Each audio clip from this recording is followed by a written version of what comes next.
प्रसिद्ध लेखक डेविड ऑसबर्गर कहते हैं कि आपकी बातों को सुना जाना और आपको प्यार किया जाना दोनों इतना करीब होता है कि ज्यादातर लोग इस अंतर को जानते ही नहीं।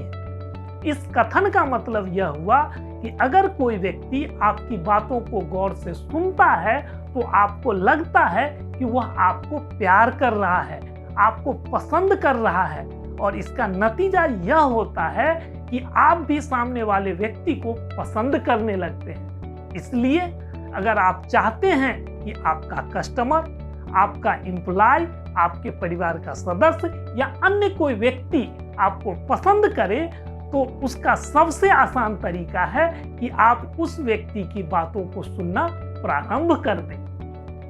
तो चलिए समय गंवाए बिना अपने लिसनिंग स्किल को बढ़ाने के 6 उपाय पर गौर करते हैं।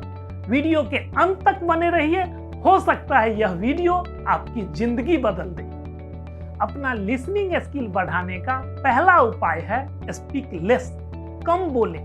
बातचीत के दौरान गौर करें कि कौन ज्यादा बोल रहा है। अगर सामने वाला व्यक्ति ज्यादा बोल रहा है तो बढ़िया, लेकिन आपको लगता है कि आप ज्यादा बोल रहे हैं तो आपको प्रयत्न करके कम बोलना होगा। सामने वाले को बोलने के लिए प्रेरित करने के कई उपाय हैं। आप उससे कुछ सवाल पूछ सकते हैं, जैसे इस मुद्दे पर आपकी क्या राय है, आपके दिमाग में क्या चल रहा है, मैं आपकी राय जानना चाहता हूं, आदि।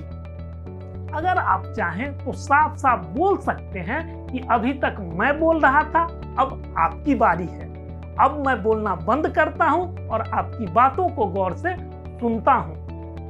बातचीत के दौरान मुस्कुराना और सर हिलाना भी सामने वाले को बोलने के लिए प्रेरित करने का अच्छा उपाय है। इसी तरह के अनेकों उपाय आपको मिल जाएंगे, बस आपके अंदर कम बोलने और ज्यादा सुनने की चाहत होनी चाहिए। अपना लिसनिंग स्किल बढ़ाने का दूसरा उपाय है डोंट इंटरप्ट अननेसेसरी। अगर आप किसी की बात को गौर से सुनना चाहते हैं तो उसे बोलने के बीच में रोके नहीं। अक्सर ऐसा होता है कि जब आप किसी की बात को सुन रहे होते हैं तो उसी के द्वारा कहे गए बातों के अनुसार और उसी के हिसाब से आपके दिमाग में कुछ तर्क या सुझाव आता है और आपको डर लगता है कि कहीं आप इन बातों को भूल न जाए, और इसी डर की वजह से सामने वाले को तुरंत रोक करके अपनी बात बोल देते हैं। आप तो बोल लेते हैं लेकिन सामने वाले का फ्लो खराब हो जाता है। इसलिए आप अपने मन से भूलने के डर को एकदम निकाल दें। जो बात आपके दिमाग में आया है, अगर वह इम्पोर्टेंट है तो वह आपको याद रहेगा, अगर वह इम्पोर्टेंट नहीं है तो भूल भी गए तो क्या फर्क पड़ता है। सामने वाले को पूरा बोलने दें, उसके बाद के खत्म होने का इंतजार करें। इंटरप्ट करने का एक दूसरा सिचुएशन भी होता है। कभी कभी सामने वाले की बातों से हमारे अंदर भावनात्मक आवेग पैदा होता है। उसके शब्द हमारे अंदर खुशी, दुख, क्रोध, डर या अन्य कोई उत्तेजना पैदा करता है। अगर यह उत्तेजना हमारे नियंत्रण से बाहर हो गया तो हम सामने वाले को रोककर अचानक बोलना प्रारंभ कर देते हैं, लेकिन यह सही नहीं है। हमें अपने आप पर नियंत्रण रखना चाहिए। जब सामने वाले की बात खत्म हो जाए तब अपनी भावना को नियंत्रित करते हुए तर्कसंगत ढंग से अपनी बात को सामने रखना चाहिए। अपने सुनने की क्षमता को बढ़ाने का तीसरा उपाय है be slow to disagree, argue and criticise. बातचीत के दौरान असहमत होने, बहस करने और उपहास करने में थोड़ा शिथिलता बरतें। ज्यादातर बातचीत असहमति, बहस और उपहास से भरा होता है। अगर हम भी इन्हीं चीजों में व्यस्त रह जाते हैं तो समझ नहीं पाते हैं कि सामने वाला व्यक्ति क्या बोलना चाह रहा है। हम अपना पॉइंट ही रखते रह जाते हैं और सामने वाले के दृष्टिकोण, उसके विश्वास और उसके हिसाब से सही क्या है आदि बातों पर गौर ही नहीं करते हैं। जो हमें पसंद नहीं होता है उसे सुनना हमारे लिए मुश्किल होता है, लेकिन अच्छे श्रोता सामने वाले व्यक्ति को बोलने देते हैं। सभी चीजों को गौर से सुनते हैं, उसके बाद तथ्य और समझ के अनुसार बीच का सॉल्यूशन निकालने का प्रयास करते हैं। अच्छा होगा कि बहस करने और उपहास करने की आदत को अपनी जिंदगी से बाहर निकाल दें। इसके बजाय तर्कसंगत राय रखने को अपना आदत बना लें। अपने सुनने की क्षमता को बढ़ाने का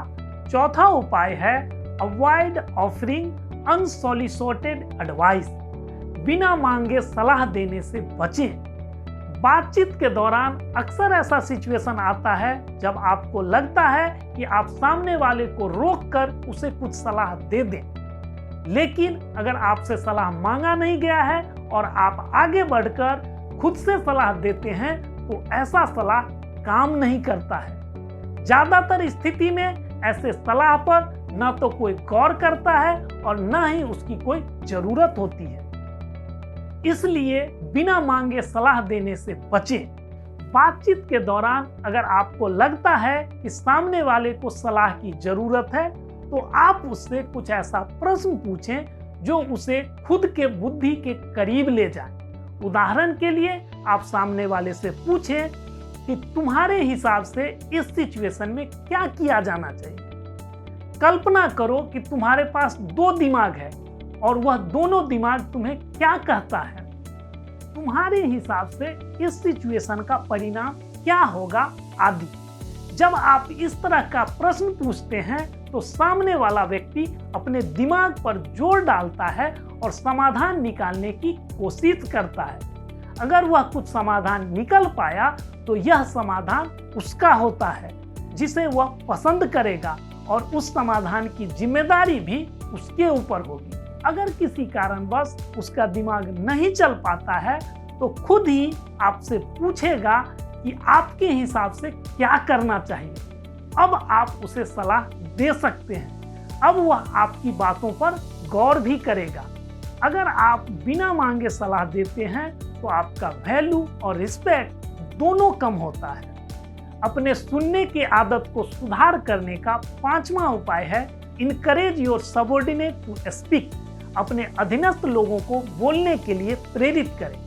अक्सर जो लोग हमसे ज्यादा पावरफुल होते हैं उनके सामने तथ्य एवं सच्चाई को रखने में मुश्किल होती है। लोगों की बातों को गौर से सुनने वाला व्यक्ति इस बात से वाकिफ होता है, इसलिए वह अपने अधीनस्थ लोगों को, चाहे वह कर्मचारी हो, बच्चे हों, स्टूडेंट हो या अन्य कोई, उसे बोलने के लिए प्रेरित करते हैं।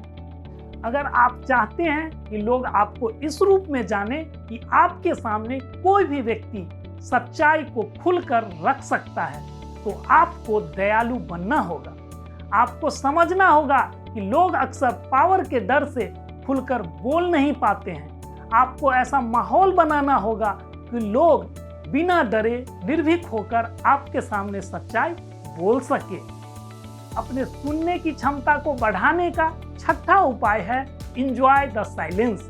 जब कभी भी आप फ्री रहें तो शांति और उससे होने वाले आनंद को महसूस करें।